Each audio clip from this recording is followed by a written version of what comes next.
मोदी सरकार ने लिया बड़ा फैसला, पाकिस्तान में मचा हड़कंप। 24 से 36 घंटों में सैन्य हमला करेगा भारत। आज का दिन होगा सबसे अहम। भारतीय सेना को मिली खुली छूट।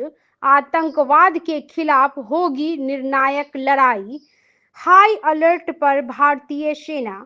प्रधानमंत्री नरेंद्र मोदी ने देश की सेनाओं को आतंकवाद के खिलाफ निर्णायक कार्रवाई के लिए खुली छूट दे दी है। हाल ही में जम्मू कश्मीर के पहलगाम में हुई आतंकी हमले के बाद पीएम ने स्पष्ट किया है कि सेना को जवाबी कार्रवाई का समय, लक्ष्य और तरीका स्वयं तय करने की खुली छूट है। उन्होंने कहा कि सेना आतंकवादियों को करारा जवाब देने के लिए किसी भी आवश्यक कदम को उठाने में सक्षम है। भारत के एक्शन से पाकिस्तान में हड़कंप मचा हुआ है। यही वजह है कि पाकिस्तान के सूचना मंत्री अताउल्लाह तरार ने देर रात करीब 1:30 बजे प्रेस कॉन्फ्रेंस की। इस दौरान उन्होंने दावा किया है कि हमें विश्वसनीय खुफिया जानकारी मिली है जो यह संकेत देती है कि भारत अगले 24 से 36 घंटों में सैन्य हमला कर सकता है। आपको बता दें कि पहलगाम हमले के बाद सैन्य बलों को हाई अलर्ट कर रखा गया है। नियंत्रण रेखा और अंतर्राष्ट्रीय सीमा पर विशिष्ट इकाइयों को ऑपरेशन रेडीनेस मोड में रखा गया है।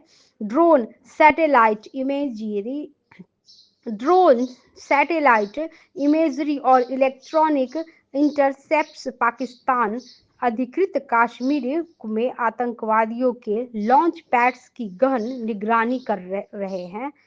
पाकिस्तान के सूचना मंत्री तरार ने सोशल मीडिया प्लेटफॉर्म एक्स पर एक पोस्ट में लिखा कि पाकिस्तान के पास विश्वसनीय खुफिया जानकारी है कि भारत पहलगाम की घटना को झूठे बहाने के रूप में इस्तेमाल करके अगले 24 से 36 घंटों के भीतर सैन्य हमला कर सकता है। तरार ने गिदर भभकी देते हुए कहा कि किसी भी आक्रमण कार्रवाई का निर्णायक जवाब दिया जाएगा। प्रधानमंत्री ने कहा कि थल सेना, नौसेना और वायुसेना को आतंकवाद के खिलाफ कार्रवाई के लिए किसी भी प्रकार की बाधा नहीं होगी। यह फैसला पहलगाम में हुए आतंकी हमले के बाद लिया गया, जिसमें निर्दोष नागरिकों को निशाना बनाया गया। पीएम ने जोर देकर कहा कि भारत आतंकवाद के खिलाफ जीरो टॉलरेंस की नीति पर अड़िग है और सेनाएं इस खतरे को जड़ से उखाड़ फेंकने के लिए स्वतंत्र है।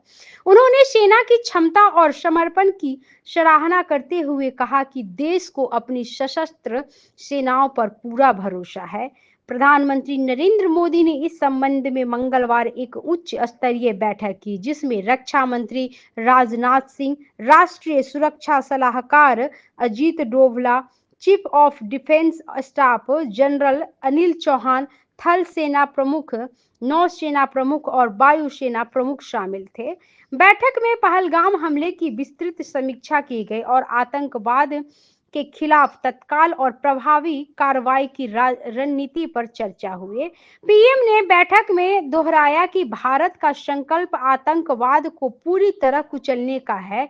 पीएम ने देश की सेनाओं की क्षमता और ताकत पर पूरा भरोसा जताया। इस मीटिंग के बाद प्रधानमंत्री नरेंद्र मोदी की अलग से मीटिंग गृह मंत्री अमित शाह के साथ भी हुई। सूत्रों के अनुसार इस मीटिंग में पहलगाम आतंकी हमले के बाद उपजी सुरक्षा व्यवस्था पर चर्चा हुई। इसके बाद संघ संचालक मोहन भागवत भी प्रधानमंत्री नरेंद्र मोदी से मिलने पहुंचे। बुधवार को होने वाली कैबिनेट बैठक में इस मुद्दे पर और विस्तार से चर्चा होने की उम्मीद है। इसके बाद राष्ट्रीय सुरक्षा से संबंधित मंत्रिमंडलीय समिति सीसीएस की बैठक भी हो सकती है, जिसमें आतंकवाद के खिलाफ ठोस रणनीति को अंतिम रूप दिया जाएगा। सीसीएस की बैठक में सेना प्लान और खुफिया एजेंसी की रिपोर्ट की समीक्षा की जाएगी। रिपोर्ट्स के मुताबिक भारत इस हमले का जवाब न केवल त्वरित बल्कि इतना प्रभावी देगा कि आतंकवादी संगठन को स्पष्ट संदेश मिले। ऐसे ही वीडियो देखने के लिए आप हमारे चैनल खबरीलाल लाइव को लाइक, शेयर, सब्सक्राइब करना ना भूलें। बहुत बहुत धन्यवाद।